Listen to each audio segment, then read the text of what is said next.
Hello, my name is Michael Weintraub. Today I will be talking about the renewed use of firing squads as an execution method, particularly in South Carolina.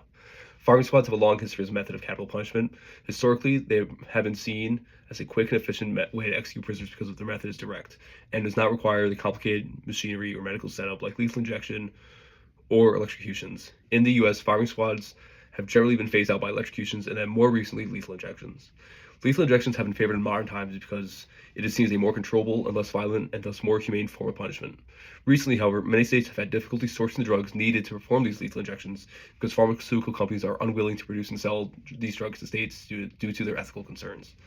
According to the Death Penalty Information Center, South Carolina was unable to perform any executions for nearly 10 years because the state's Department of Corrections were unable to procure the necessary lethal injection drugs. According to a South Carolina law passed in 2021, Accordingly, South Carolina passed a law in 2021 that allows executions via firing squads and electrocutions if executions by lethal injection is unavailable. This is what makes the return of firing squads a product of its time. South Carolina brought back firing squad executions because they were and still are an efficient method of execution. Lethal injections have become increasingly impractical to carry out because of the drug shortages. By bringing back firing squad executions, the state is bringing back an efficient method of capital punishment that allows the state to regain control over their executions. The firing squad execution process in South Carolina takes place inside the death chamber at Broad River Correctional Institute. According to an article by the Associated Press, the prisoner is strapped to a metal chair, a hood is placed over their head, and a target is placed just around their heart before the execution begins. The same article states that the execution is carried out by 3 volunteer prison employees using rifles loaded with special live ammunition that is specially designed to cause heart damage and death. The shooters stand around 15 feet behind a wall with an opening used for the firing, while witnesses observe from behind bulletproof glass in a separate room. After the shots are fired, a doctor will then enter the room and officially confirm the prisoner's death. Firing squads in South Carolina are one of the methods used for prisoners who have been sentenced to death. According to the South Carolina legislature, prisoners who are sentenced to death can choose their method of execution between lethal injection, electrocution, and firing squads, although firing squads and electrocutions are mainly only used when lethal injection is unavailable. The same law ensures that prisoners have the right to choose their method of execution, and they must do so within 14 days prior to their execution date.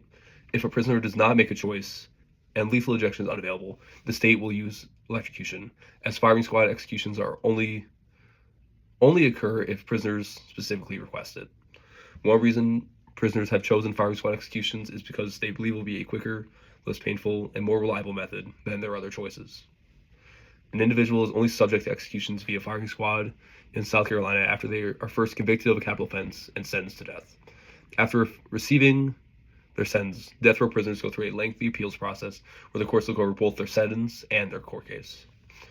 The state can only schedule the execution once the entire appeals process has been completed and has been unsuccessful. The South Carolina Department of Corrections is responsible for carrying out the execution of prisoners in a safe and humane manner, according to their legislative body. Notably, the AP states that just before the execution takes place, the prison warden must call the South Carolina governor to confirm that clemency will not be granted to the prisoner, and a call must also be made to the state's attorney general's office to ensure that there are no further legal barriers remaining in the execution. The punishment philosophy that I am most connected to South Carolina firing squads is incapacitation. The philosophy of incapacitation is to physically prevent prisoners from committing more crimes in the future. And by executing prisoners, they are permanently removed from society and thus cannot commit any future crimes.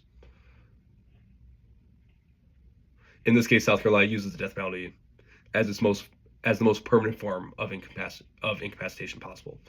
Additionally, there's also a retributive element because South Carolina reserves the death penalty for its most extreme offenders, and members of society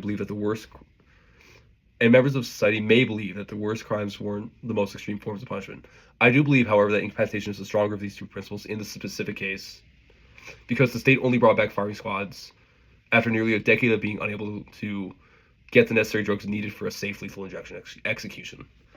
There is also an interesting relationship between firing squads and general deterrence. Supporters of the death penalty commonly argue that the punishment discourages future crimes. However, in South Carolina, firing squad executions only occur if the prisoner specifically chooses that method. Because prisoners must opt into firing squad executions rather than having it forced upon them, the deterrent effect may be a lot weaker than many people actually believe. One thing I appreciate about South Carolina's firing squad policy is that that the prisoners choose their method of execution instead of the state choosing. Thus, while prisoners cannot avoid the death penalty itself, they are still given agency as to how their life will end. One troubling aspect of the firing squad executions is how direct, visible, and visibly violent the punishment is. Unlike lethal injections, firing squads do not hide the reality of executions, which I think raises ethical questions about whether any form of capital punishment can truly be ethical and humane. Similar to corporal punishment discussed earlier in the course, firing squad executions involve direct, visible violence carried out by the state. And both punishments rely heavily on the idea that punishments should be severe, public, and physically direct in order to respond to serious crimes. Firing squad executions are also differ from hyperincarceration because hyperincarceration punishes offenders through possibly lifelong imprisonments in isolation of society, while firing squad